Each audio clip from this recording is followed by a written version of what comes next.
هذا البودكاست برعاية الأستاذ الدكتور محمد الشناوي رئيس جامعة الجلالة بالتعاون مع كلية الطب البشري وكلية الإنتاج الإعلامي بجامعة الجلالة. بسم الله الرحمن الرحيم. حلقة جديدة من حلقات خطوة بودكاست. النهاردة معانا دكتورة عرفتنا هي الميكروبس أصدقاء ولا أعداء. الدكتورة اللي كشفت لنا عالم صغير جدا جدا جوانا، بس في نفس الوقت عرفتنا إن هو ليه فايدة كبيرة قوي في حياتنا. معانا ومعاكم النهاردة دكتورة رشا شلبي الميكروبيولوجيست. أهلا وسهلا اهلا بحضرتك يا بيك دكتور. اهلا بيك يا نور. كله ازيك؟ تمام الحمد لله. يا رب دايما. انا اتشرفت طبعا النهارده ان انا بعمل حلقه مع حضرتك وان حضرتك قبلتي دعوتنا. انا سعيده جدا والله بالدعوه، واي حاجه فعلا تبقى فيها transfer of knowledge او experience للطلبه، دي حاجه اكيد تسعد اي حد من الدكاتره يعني. اوف كورس. الطلبه عندها شغف وفضول تعرف مين دكتور رشا. دكتور رشا شيك اللي بتدخل المحاضره او السكشن بتشرح بكل سلاسه، بسط لنا المعلومه بطريقه يعني احنا ما بنبقاش متخيلين ان في حد بيعرف يبسط المعلومه بالطريقه دي. فمين بقى دكتور رشا وازاي وصلت تبقى دكتور رشا شلبي؟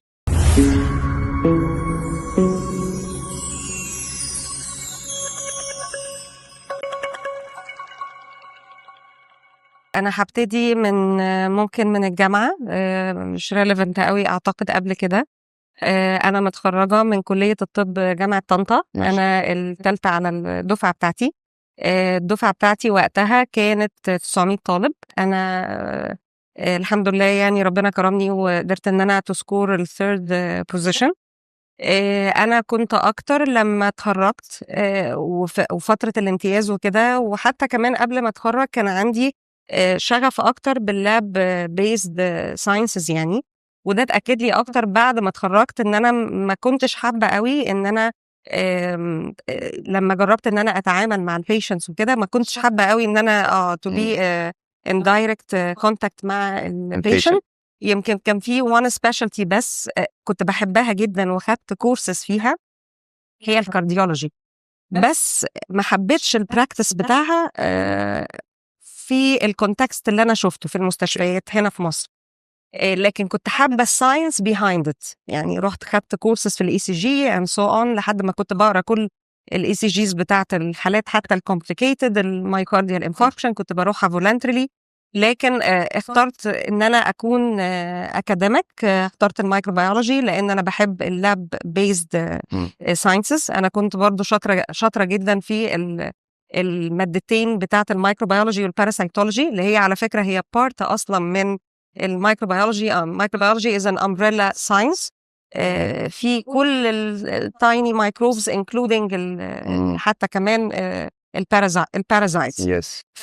فانا اخترته علشان حبي للحاجات اللابوراتوري ساينسز يعني. بلس برضو انا شويه بميل اكتر ككاركتر الى الورك لايف بالانس.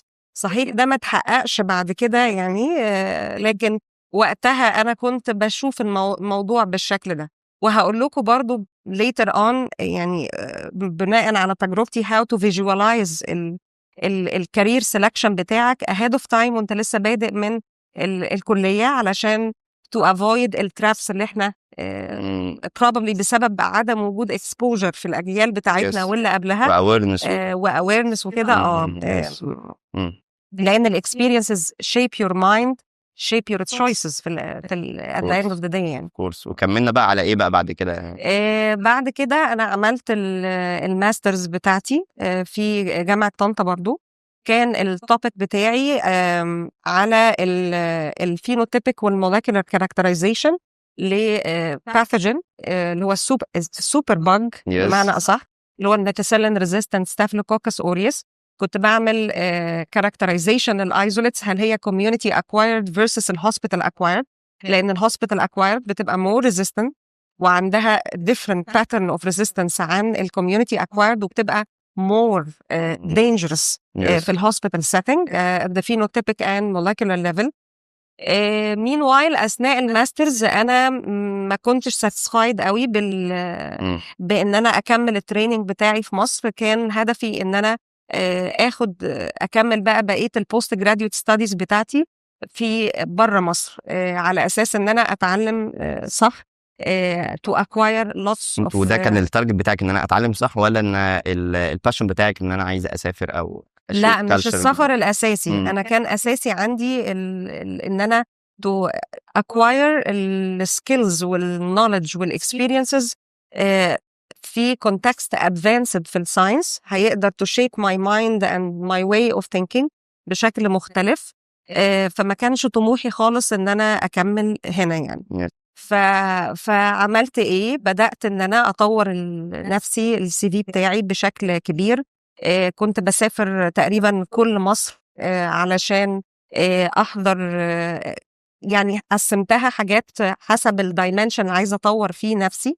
كانت في حاجات scientific، في حاجات technical، في حاجات communication and writing skills different. كل السبيكترم of skills اللي required to polish my skills and CV عشان ابقى eligible enough ان انا اقدر ان انا to be competitive، ان انا اقدر ان انا اتقبل في جامعه كويسه بره. for scholarship or الاثنين. انا كنت ماشيه التو باثويز، بس عشان اعمل ده انا عملت بلان لنفسي، باني حضرت ايفنتس كتيره جدا، كنت بسافر كل مصر، اتكلمت مع alumni من جامعات كبيره، رغم ان برضو كان الطريق بتاعي محدش قوي برضو وقتها عملي جايدنس، لان كان حتى الاويرنس سيشنز او الانفو سيشنز اللي بتتعمل من alumni او عن specific scholarships او application pathways ما كانش برضو كتير قوي. كان موجود، كانتش منتشره كان موجود بس مش كتير زي دلوقتي. صح. يعني دلوقتي الموضوع بقى اسهل بكتير، السوشيال علشان ميديا بالظبط الانترنت very robust،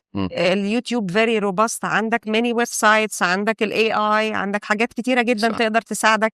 ده ما كانش متواجد بالشكل ده، لكن كان في هيئات دوليه. كان انا شغل كنت مانيوال كده صح؟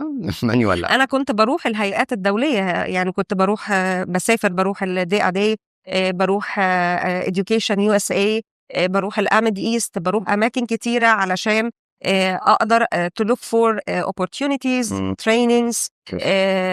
مش عايزه اقول لك ان في عملت حاجه لطيفه جدا انا وزوجي، يعني لان احنا كنا ماشيين الكرافت ده مع بعض. جبنا حد من الدي ادي، كان وقتها هو دكتور في GUC، جبناه وهو مشكورا وافق ان هو يجي طنطا. جه عندنا في الجامعه وعملنا كورس متكامل عن الساينتفك رايتنج، بحيث ان الاوتبوت يبقى بروبوزل من كل الكانديديتس، وفي دكاتره كتير حضروا منهم انا وزوجي، لاني كنت حضرت معاه سيشن في الدي ادي، او مش فاكره كانت طبعا مدتها قد ايه، كانت ورك شوبس، مش فاكره 2 ولا 3 دايز بصراحه، لانه من فتره طويله. الكلام ده كان 2000 هقول 2011 ما شاء الله، ده من فتره كبيره جدا. 2010 2011. طب وبدات ازاي في موضوع بقى السفر؟ يعني انت ده ما هو I started with a clear plan، ان انا اطور المهارات بتاعتي التكنيكال، الساينتفك، الكوميونيكيشن سكيلز، الرايتنج طب سكيلز. هل ده كان من الجامعه؟ ايه؟ هل ده من الجامعه ولا لا، بعد ما خلصتي بقى ده كان personal endeavor. الجامعة أنا كان عندي يعني أصلا، يعني مثلا كان عندي مهارات اوريدي كانت موجودة بشكل أو آخر، زي الرايتنج. أنا كنت بكتب كويس عموما يعني، حتى الليتراري رايتنج يعني. فلكن لا، برضو وقتنا الموضوع كان very limited، إن أنت تسمع مثلا حد سافر عمل الUSMLE وسافر ومثلا كده، كان عدد محدود جدا، فالاكسبوجر ما كانش زيكم خالص نهائي. انا حد من الناس كان هدفي الاساسي ان انا اذاكر وافهم كويس جدا اللي انا بذاكره، مش مجرد احفظ واجيب درجات خالص. انا كنت يعني لازم افهمها ان انا اقدر اشرحها. تمام. وكنت بشرح لزمايلي على فكرة في مواد كتيرة مختلفة، منها الاناتومي مثلا. ما شاء الله. في المشرحة كنت باخدهم واشرح لهم. انا كنت شاطرة جدا في الاناتومي وفي اغلب المواد الحمد لله.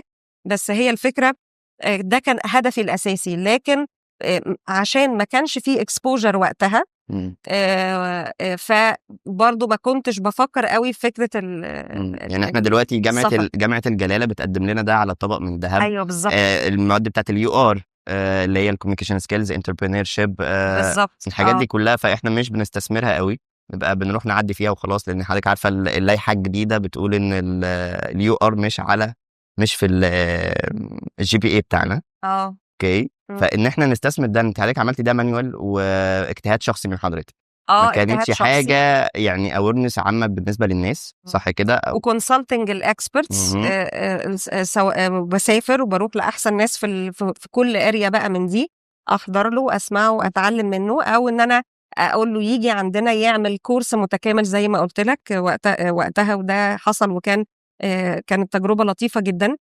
برضو حاولت ان انا كنت ماشيه بطريق بارالل، كنت في التقديم، كنت طبعا ما حدش بيبقى ضامن ان هو يعرف يسافر او هيسافر امتى، علشان هتجيله opportunity امتى او هيتقبل.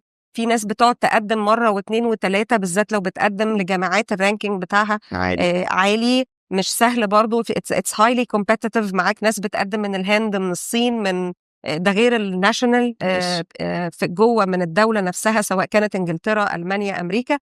فأنا قلت أنا همشي في pathway. كان عندنا ساينتست كان اكسبات، هو حاليا من احد هو very renowned member، واخد جايزه كبيره جدا من الرئيس السيسي، جايزه علميه. ما شاء الله. عندنا استاذ في كليه العلوم، الاستاذ الدكتور محمد لبيب سالم، كان لسه راجع من امريكا في كليه العلوم، وهو مؤسس مركز التميز لابحاث السرطان عندنا. كان خد الدكتوراه بتاعته في اليابان، وبعد كده قعد 10 سنين في أمريكا. he was a very renowned scientist، ومعاه NIH grants اللي هي main funding agency في أمريكا، هناك في أمريكا. وقرر إن هو يرجع، كان لسه راجع around I think 2010. فأنا لجأت إليه علشان أقدر إن أنا أتعلم منه، وقلت كمان كنت حابة إن أنا to join الريسيرش تيم بتاعه، وهو كان very open و supportive، وكان أحد الناس اللي ساعدتني إنها recommendation letters and so on في السفر. بلس إن أنا كنت حابة إن أنا لو لم أوفق مثلا في الباثواي بتاع السفر، إن هو يشرف عليا في الدكتوراه. فكتبت very solid proposal. لما تقدم حتى عندي في مجلس الاسم كانوا الناس منبهرين بيه ما شاء الله. طبعا تعبت جدا علشان أقدر إن أنا to acquire necessary knowledge، إن أنا كانت في specific area في الاميونولوجي of viral infection، كان عن ال HCV، الاميونولوجي في HCV بس specific area يعني. خلاص already همشي في الباثواي ده، بلس ان انا كنت بستخدم برضو البروبوزال ده علشان اراسل بيه، يعني لاني كنت interested جدا في الاريا بتاعت الفيرولوجي. بدأت ان انا اراسل جامعات في انجلترا. جبت اكسبتنسز من جامعات كبيره، مش بس دكاتره، من انا فاكره كانت يونيفرسيتي كوليدج لندن، وبرضو الكينجز كوليدج، وكان معايا من اوكسفورد، وكان في دكاتره موافقين ياخدوني. بس المشكله كانت في الفاندنج، ما كنتش لاقيه فاندنج سهل ان هو يوديني انجلترا، ما عرفتش الاقي الاوبورتيونيتي، حتى البعثات كانت وقتها فيها مشكله ايامينا. فبدأت إن أنا قدمت في نفس الوقت كمان في أكتر من منحة. قدمت في برنامج إراسموس other fellowships، وكان أحد البرامج اللي قدمت فيها برضو فول برايت. والحمد لله eventually بعد ما اشتغلت على نفسي فترة مش قليلة يعني بعد التخرج، قدرت الحمد لله إن أنا اتقبلت في very prestigious fellowship زي فول برايت. مش سهل ابدا ان حد يتقبل فيها، بس عشان السي في القوي ومن حضرتك هم عدد قليل كمان من الناس، هم مش بياخدوا عدد كبير من الكانديديتس، بياخدوا selected candidates.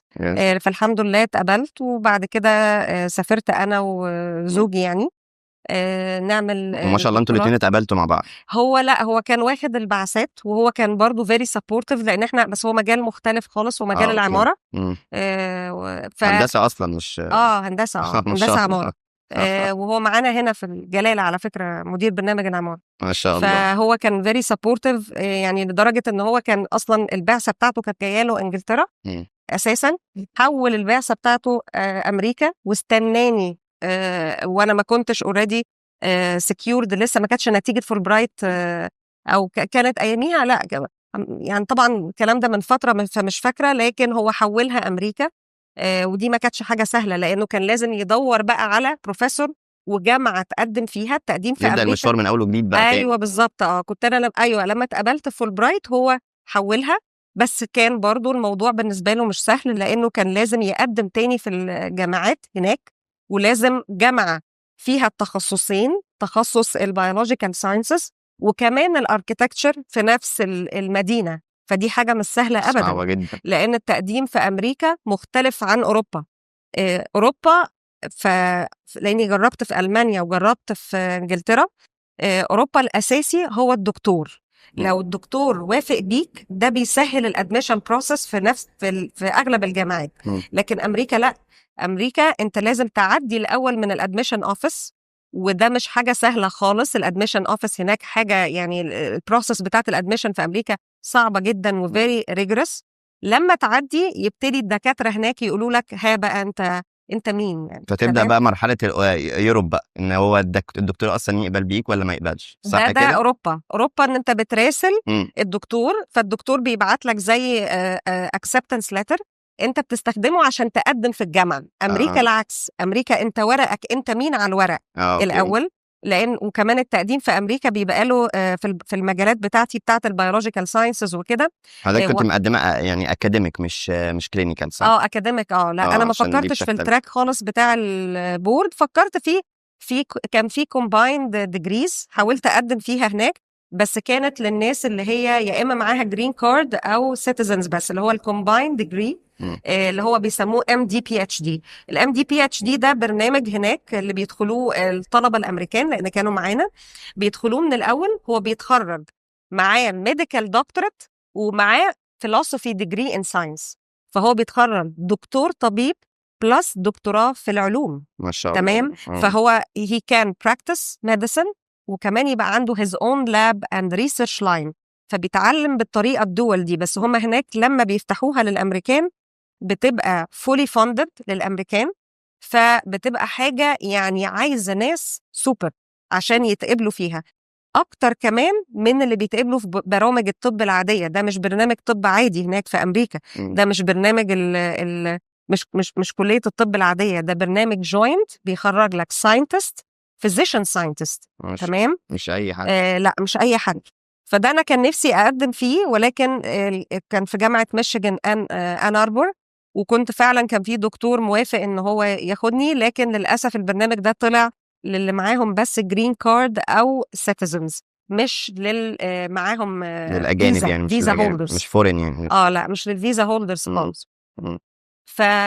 anyways بعد كده بعد ما حول المنحة بتاعته الحمد لله قدرنا بصعوبة شديدة، في obstacles كتيرة جدا قابلتنا، ولكن الحمد لله ربنا كرمنا وقدرنا ان احنا to secure acceptance في جامعتين. هي ما كانتش نفس الجامعة، كانوا جامعتين في نفس المدينة. أنا أخدت الدكتوراه بتاعتي من the University of Illinois at Chicago، في شيكاغو في ولاية مدينة شيكاغو في ولاية إلينوي، وهو كان في جامعة تانية برضو معروفة جدا بس في مجال الاركيتكتشر يعني. ما شاء الله. فالحمد لله دي كانت يعني الخطوات اللي أنا خدتها in summary قبل. ده كان في الفيرست بقى سكولرشيب، دي فيرست ده اللي أنا أعرفه، ما أعرفش في سكند ولا ما فيش؟ دي الفيرست وان. اخدت الدكتوراه بتاعتي، قعدت الدكتوراه هناك الاكاديميك دكتوريت يعني هي الفلسفي ديجري ان ساينسز.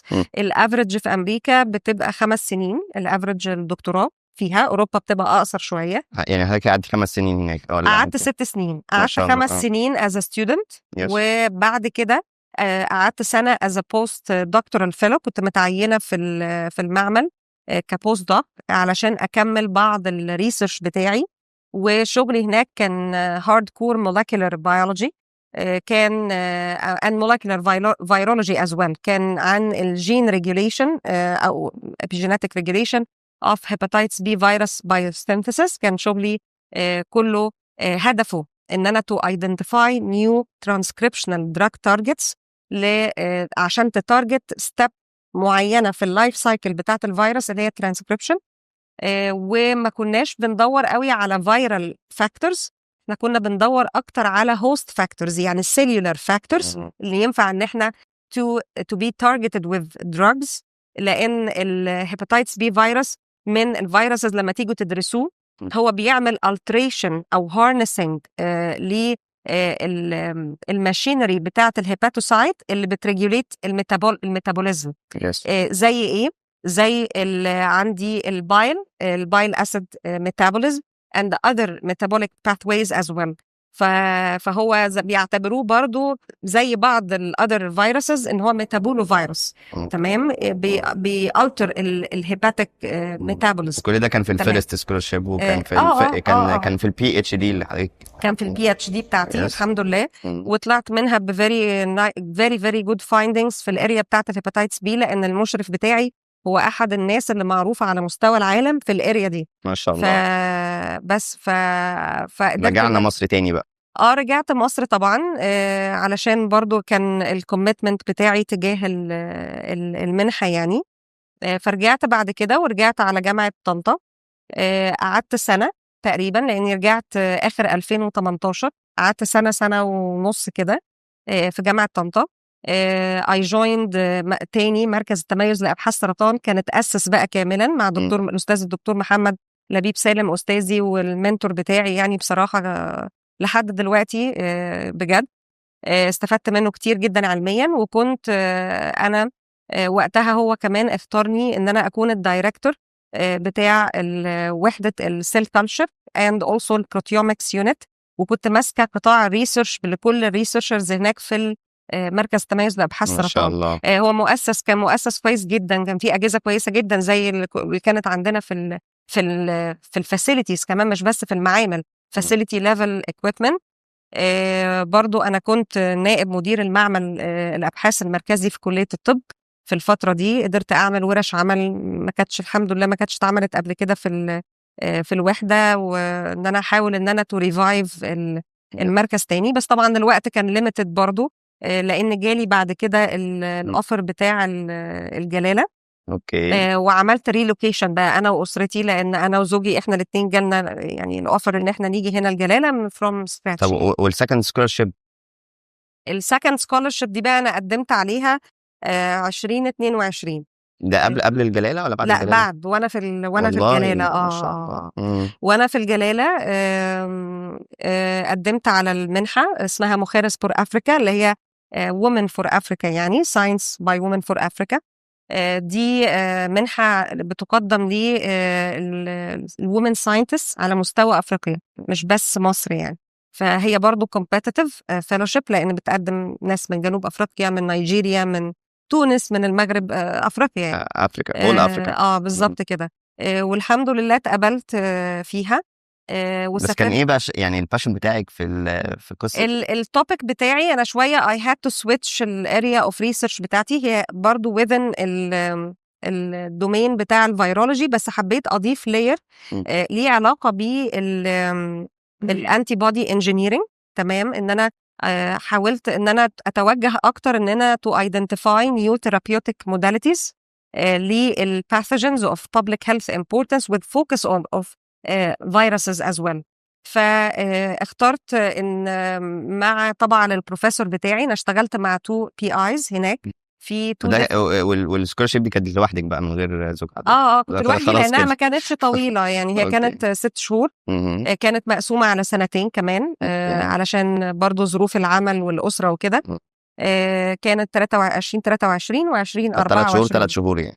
بالظبط كده. بس الحمد لله طلعت very novel findings. ما شاء الله. كانت I was designing and engineering specific type of antibodies اسمه النانو bodies against West Nile virus اللي بيعمل حمى غرب النيل. ده circulating في المنطقة بتاعة الميديترينيان region، وبيحصل منه attack في الميدل ايست برضو.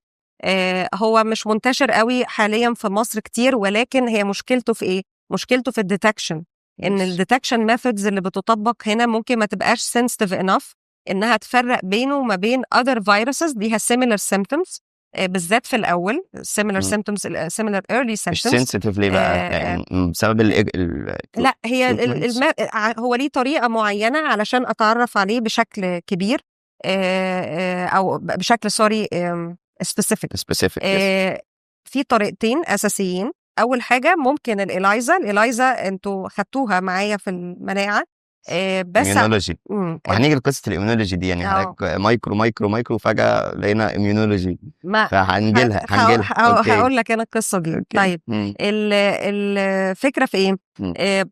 الفيروس ده هو من عيله الفلافي فيروسز، في other members متواجده بشكل اكبر او بيحصل منها اوت بريكس، زي اللي هو فيروس حمى الضنك اللي هو الدنجي فيروس.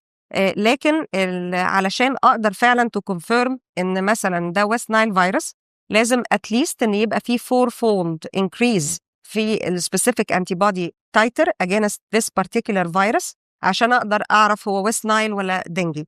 فده ممكن في بعض الاماكن في مصر ما يبقاش بيتعمل بشكل ريجرس، يعني او بمعنى اصح هقول ما فيش accurate statistics، لان بره مثلا في اوروبا بيعملوا ايه؟ بيعملوا سكريننج للموسكيتوز الفيكتورز. ليه؟ لانه بيتكرر عندهم المشكله دي، فحتى مش بيستنى ان يحصل حاجه، هو ايفن بيسكرين كل الموسكيتوز علشان يقدر يعرف مدى انتشار الفيروس لو الفيكتور شايله موجود فيه. فعلشان نقدر نعرف ده بشكل اكيوريت لازم يبقى فيه سكريننج بروجرامز للفيروس والفيكتورز بتاعته في اماكن كتيره جدا في مصر. في انديفرز موجوده، لكن الكلام ده محتاج دايما يتعمل.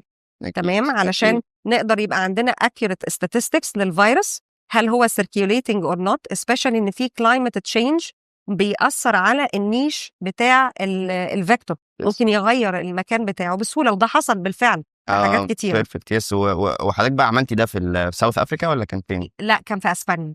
يعني كل افريكا في المنحه دي انا ما قلتهاش، هي منحه مقدمه من هيئه اسبانيه بتمول البوست دكتورال ريسيرش، وعلى فكره برضو بتقدم PhD ديجريز برضو في اسبانيا، بس للومن ساينتست فروم افريكا. وومن اونلي. وومن اون بالظبط. هي دي حاجه موجوده على فكره، في منح كتير بتعمل ده علشان تو سبورت الومن ان ساينسز، لان عموما الومن بيبقى عندهم اكتر difficulties في الستيجز اوف لايف بتاعتهم اكتر من المن، بالذات في مثلا الكونتيننتس اللي هي less developed زي افريكا، بسبب حاجات سوشيو ايكونوميك، بسبب حاجات cultural، بسبب المارج، بسبب الاوفسبرينج to get babies and so on. فده كله بيأخرها في الكارير بتاعها يعني شويه مقارنه بالمن. وبشكل عام في ال less developed continents زي افريكا and other continents as well، ممكن ما يبقاش عندها نفس ال opportunities compared with men، او نفس ال access ل resources compared with men. فعلشان كده في منح بتركز اكتر ان لا، انا عايز اعمل المنحه دي تارجتد للومن علشان يشجعوا الومن ان هم تكروس الباريرز دي، ويقدروا ان هم يحققوا نفسهم في الكارير بتاعهم من خلال المنح والاوبورتيونيتيز دي، ولما يرجعوا تاني to give back to their countries يعني. فانا الحمد لله اتقبلت فيها، والمعملين اللي اشتغلت معاهم كانوا very very good labs، وقدرت ان انا فعلا to engineer antibodies very very good therapeutic antibodies تعمل لها testing in vitro في السيل كلتشر. انا اشتغلت شغل من الجزء ده، او جزء اغلب الشغل عملته هناك، بس جزء اللي ما لحقتش بقى اكمله وهم كملوا عليه بسبب النتائج اللي انا طلعتها الحمد لله كانت very promising. الشغل اللي هو الان فيفو في المايس فطلع نتائج كويسه جدا الحمد لله، وباذن الله باذن الله رب العالمين كمان ممكن يبقى فيه باتنت براءه اختراع وببليكيشن. ما شاء الله. حضرتك انا واللي هناك الجروب يعني طبعا ما شاء الله. لان الشغل اوريدي اتعمل هناك، اتعمل في المعمل هناك. يعني حضرتك سافرتي كده امريكا، سبين، اوكي، في دوله لا تانية؟ ما فيش حاجه تانية لحد دلوقتي. اوكي، لان انا جاي في لبوينت خطيره جدا. حضرتك اولا وومن صح كده، وسافرتي دولتين مش دوله واحده، ودول وكالتشرز مختلفه، يعني اوروبا، يوروب، وامريكا. فكالتشرز مختلفه تماما. فعلا مختلفين. فكان ايه الفرق بين مصر في الكالتشري وفي طريقه التعامل والمنتال هيلث والقصص دي كلها، وبره مصر في سبين وفي امريكا؟ وهل سبين زي امريكا ولا الاتنين مختلفين؟ يعني عايزك تكلميني اكتر عشان الشباب والشابات اللي بيتفرجوا علينا يستفيدوا من تجربه حضرتك. طيب ايه هقول لك على الديسادفانتج حاجه. الاكاديميك سيتنجز هم، لا، هو في اختلافات كتير على فكره بين امريكا وبين اسبانيا. سبيسيفيكلي اسبانيا مقارنه بدول تانية في اوروبا. يعني مثلا المانيا، برضو من قراءاتي وتعاملاتي هي اقرب الدول في الكالتشر، الورك كالتشر او الورك اثكس بامريكا. تمام. اوكي. اسبانيا، فرنسا، كده قريبين من بعض شويه في الكالتشر بتاعه الشغل عموما. مم. طبعا انا شويه طبيعتي الشخصيه، رغم ان هي على فكره ممكن ما تبقاش ان دي حاجه هيلثي قوي، لكن انا طبيعتي الشخصيه كانت ادابتد مع الورك كلتشر اكتر في امريكا. يس. تمام. امريكا very strict as regards التايم، very strict as regards التاسك مانجمنت، very professional في حسب طبعا الاشخاص برضو، بس الكونتكست اللي انا كنت فيه very professional في التعامل. ما فيش قوي تعرض للحياة الشخصية، بينحوها جانبا تماما. وعشان كده بقول لك دي في بعض الحالات ليها عيوب، لأن أحيانا بتبقى very pressing، يعني very pressing على الشخص، خصوصا لو عنده ضغط كبير جدا طبعا على لأن هما they do not مضغوط really yes. في كتير منهم بالذات في الأكاديميك setting. برضو أنا اشتغلت في الأكاديميك setting. I'm not aware بالكوربوريت، بس هما in general هي متشابهة يعني. بس I'm not aware بالكوربوريت شكلها ايه، بالهوسبيتال او الكلينيك شكلها ايه. لكن في الاكاديميك سيتنج، في اليونيفرسيتي سيتنج، كانت very strict. التايم very important، البلاننج very important، goal and برضه result oriented بيهمهم جدا الاتشيفمنت. وفي موقف حصل مع حضرتك في البوينت ديت في امريكا وضحت لك اكتر؟ يعني في مواقف اكيد قابلت حضرتك ووضحت لك اكتر ان هم فيري ستريكت طبعا، لان انا مثلا اول ما روحت اول سنه، انا فاكره ان انا كان عندي هوم سيكنس بشكل فظيع. كنت عايزه ارجع في الاجازه مصر. كان المشرف بتاعي مش شايف ان بسبب ده ايه بقى؟ حاجه نيدد.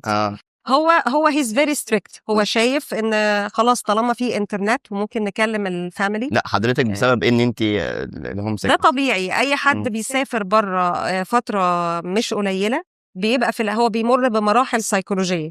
في الاول مرحله الادابتيشن دي عشان الكالتشرال باريرز في حاجات كتير. انا الحمد لله ما كانش عندي لانجويج باريرز قوي، لا يعني، لان الانجليش بتاعي كان كويس. وكنت جايبه فيري هاي سكورز ما شاء الله في التوفل. احنا بناخد 2 اكزامز عشان ندخل اصلا الجامعات هناك، التوفل والجي ار اي. الجي ار اي ده صعب جدا جدا، لان انت بتمتحن انجلش في انجلش بارت. الانجلش ده اتس نوت انجلش. انا عايزه اقول لك كان في معانا في الكورس في الامد ايست طلبه اجانب وامريكان نيتيف انجلش سبيكرز كانوا بياخدوا الكورس بتاع الانجلش في الجي ار اي. لان جي ار اي انا اول مره اسمع الجي. انا عارف تويفل ايلتس، بس لا، الجي ار اي ده في الجي ار اي والجي مات، بس الجي مات ده اكتر للتخصصات الهندسيه. الجي ار اي اكتر للتخصصات، بيشمل برضو الهندسيه بلس البيولوجيكال ساينسز. حاجه زي الاو اي تي كده ولا انا ما اعرفش ايه الاو اي تي بصراحه. طيب اوكي ماشي. طيب الجي ار اي بتمتحن فيه ماثيماتكس، كالكولس، بتمتحن subjects كتيره منها انجلش. بس الانجلش ده is a very ancient English. It's not the classical English. وفي جزء reasoning كمان. فكان صعب جدا جدا. اغلب الناس كانت بتقفل الماثيماتكس وبيقعوا في الانجليش وبياخدوه مره واثنين وثلاثه علشان يجيبوا السكور بتاع الجامعه. انا الحمد لله جبت فيه سكور كان كويس معقول جدا من الاول يعني. تمام. فيرست تايم من اول مره ما احتاجتش ان انا اعيده. بس كان في ناس زمايلنا لا، كانوا بيعيدوه كذا مره، 3 و4 و5 مرات ما شاء الله. فلما رحت الحمد لله ما كانش عندي language barriers، لكن كانت mostly cultural barriers. اولا هم شويه اغلبهم يعني احنا متعودين ان احنا نتكلم و تشير experiences لا، الامريكان اغلبهم مش كده، الا اذا كانوا from European origins او حاجات زي كده ولسه محتفظين بالطابع الاوروبي. فهم لا يعني they are very strict. حاجه تانية برضو فكره ال appreciation للفاميلي لايف دي مش موجوده خالص في امريكا. نادره جدا. لا لا لا خالص. عكس اوروبا. ما انا هجيلك بقى على اسبانيا. ايوه بالظبط. تمام. دي حاجه. لكن في مميزات ان هم بيساعدوك ان انت تشتغل في very pressing environment، ان انت how to produce وتوليريت البريشر ده بتاع الشغل وبتاع الانفايرمنت اللي موجوده، وتطلع نتائج كويسه. تمام، وتقدر ان انت تكوب مع ده. فانت غير كده انت بتتعلم كتير جدا في وقت قصير. كميه الحاجات اللي بتتعلمها غير طبيعيه، سكيلز مش بس scientific، life skills، communication skills، حاجات كتيرة جدا بتتعلمها في وقت قليل جدا. فدي ميزة البيئة هناك. حاجة كمان إن everything is expected. You can expect التايم، يعني الديليفربلز بتاعت التايم عندك واضحة جدا. بتقدر تعمل proper planning، فدي حاجة سهلة لأن السيستم so dynamic و so expected بشكل غير طبيعي. helpful كمان انه طبعا سهل واكسسبل، مفيش بيبر وورك. برضو الكوميونيكيشن باثويز هناك سهله جدا. انت عندك وان شانل للكوميونيكيشن اللي هي الايميل. الناس هناك نادر جدا لما بتستخدم التليفونات، ما ينفعش واتساب او لا مفيش الكلام ده خالص. واتساب انا اصلا انا واجهت تشالنجز كتيره لما رجعت بسبب ان انا ما كنتش بعرف استخدم الواتساب. ولقيت الناس كلها تليجرام. لا خالص، هو الايميل وتكستنج، سيمبل تكستنج اللي هو اللي احنا هنا ما بنستخدموش خالص، ما حدش بيبص له اصلا. التكستنج هناك مهم يعني ما ينفعش انك تتكلم في التليفون على طول. لا خالص. انا هكلمك يو تكست. تمام، التليفون ده تستخدمه عشان تكلم الكوليج بتاعك او الدكتور بتاعك او اللاب مانجر او whatever لو حاجه فيري كريتيكال حصلت ومش عارف توصل له. البرايمري مود هي الايميل، فدي حاجه مريحه جدا جدا، بتخليك تعرف ان انت تركز ان انت عندك وان تشانل في الكوميونيكيشن. فالسيتنج هناك very strict، very rigorous، very expected as regards زي ما قلت لك الديليفربلز بتاع التايم. بتساعدك جدا على البلاننج، بتساعدك جدا ان انت تتعلم. الاكسبوجر غير طبيعي لان هناك this is the country of science يعني بمعنى اصح. فالاكسبوجر هناك انا كان كل اسبوع كان عندنا سيمينار سيشن، كان بيجي لنا سبيكر مره من هارفارد، مره من MIT، مره من جامعات. والستودنتس كان بيبقى عندهم فرصه كمان ان هم يقعدوا معاه بعد السيمينار. كان عندنا حاجه اسمها لانش with graduate students، كان الدكتور بيقعد معانا in a friendly session بعد او friendly setting بعد السيمينار، نتكلم معاه عن الغداء. فكانت perfect. another side بقى يوروب. لا اسبانيا شويه في النص بين مصر وبين امريكا. تمام، في النص. يعني الفاميلي لايف مهمه جدا، اللايف اوتسايد ذا ورك مهمه جدا. اكيد حضرتك حبيتي اسبانيا اكتر. انا حبيت اسبانيا جدا، حبيتها بصراحه. كانت تجربتي فيها ايجابيه بجميع المقاييس يعني. الحمد لله رب العالمين. فمهم جدا الفاميلي لايف and your sanity and your even if you don't have a family, your life outside the work is very important. أمريكا because لما بترجع تقرأ ليه الأوريجينز بتاع أمريكا بالشكل ده، في حاجة اسمها أنا دلوقتي مش فاكراها، جاية من الكريستيانيتي أصلا. اللي هي الورك ethics، الكريستيان ورك ethics ليها أوريجين من الكريستيانيتي. لما بتقراها بتلاقي إن ده derived من الجزء الديني ده، الطريقة بتاعت العمل دي، إن العمل above everything، above your life، above anything. هو ده الحاجة الأساسية اللي بتشكلك، اللي هي اللي بيسموها مش كان دلوقتي مش فاكرة اسمها، لكن تقدر you can search it. you can وأكيد برضو السادة المشاهدين لازم يسيرشت يعني. فدي دي معروفة. لا أوروبا أكتر they work to live، لكن أمريكا they live to work. فالوضع مختلف يعني. تمام، بيرفكت البوينت دي. هناك في اسبانيا لا عندهم بالانس كويس بين الورك وبين اللايف. غير كده اللانش بريك عندهم دي حاجه ما كنتش اعرفها. بدات اقرا عنها بعد ما رحت يعني. اللانش بريك عندهم طويله جدا، وطلع في رانكينج لللانش بريك بتاعه الدول عاملينها. يعني اسبانيا من الدول اللي عندها اللانش بريك طويله. ليه؟ لان هم الفود عندهم the source of enjoyment، ان انت تقعد وتتكلم زينا كده في مصر. نقعد الغدا ده بيبقى ساعه ساعتين عادي، وتنزل تقعد بره او دورز وتاكل and so on. فهم كانوا بيستغربوني ساعات مثلا ان انا ايه ده انت مش نازله تتغدي؟ لا معلش انا هخلص الاكسبيرمنت اللي انا بعمله. انا متعوده على شويه الامريكان كالتشر. كلتشر. كانت اللانش بريك كانت صحيح هي اوفيشيالي ساعه، لكن هي عمرهم ما كانوا بياخدوا ساعه، هم عاده كانوا بياخدوا اقل من كده علشان يرجعوا للشغل. فاست فود يعني مش شرط، لا كان في ناس برضو عندها very healthy lifestyle لان برضو اللي انا بشتغل معاهم كانوا اغلبهم ساينتست، فهم aware بالهازاردز اوف الفاست فود والحاجات وعارفين النيوتريشن ان جنرال بشكل عام، حتى لو كانوا غير متخصصين. عاده كانوا بسبب النولج بتاعتهم، لا كانوا كتير منهم عندهم healthier life style، السايكلينج، الجري، الرياضات، الحاجات اللي زي كده. نرجع اسبانيا كانت زي ما قلت لك كان بيشتغلوا كويس، they are productive، بس طبعا لو هقارنهم بامريكا هم less productive، بس الفكره ان عندهم work life balance. بس فهم productive and good، لكن depends يعني انت بتقارنهم بمين. فكانت تجربة لطيفة جدا، اتعلمت منها كتير عن مستوى الإنساني. I have been exposed للسبانيش life culture حتى كمان، أنا حبيتها أكتر من أمريكا. الهيستوري، الجزء الهيستوريكال اللي في أسبانيا بشكل عام، الأندلس والحاجات دي كلها دي حبيتها جدا. والمعمار والحاجات دي شبه الدول العربية قوي، النورث أفريكا، المغرب بالذات يعني.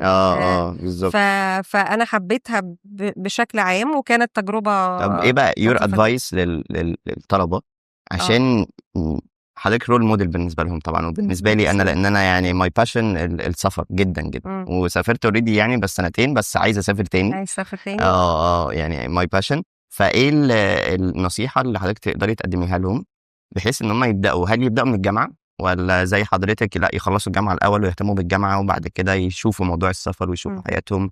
وهل لو من الجامعه بدري كان حضرتك ممكن تقدري ان انت تعملي حاجات اكتر؟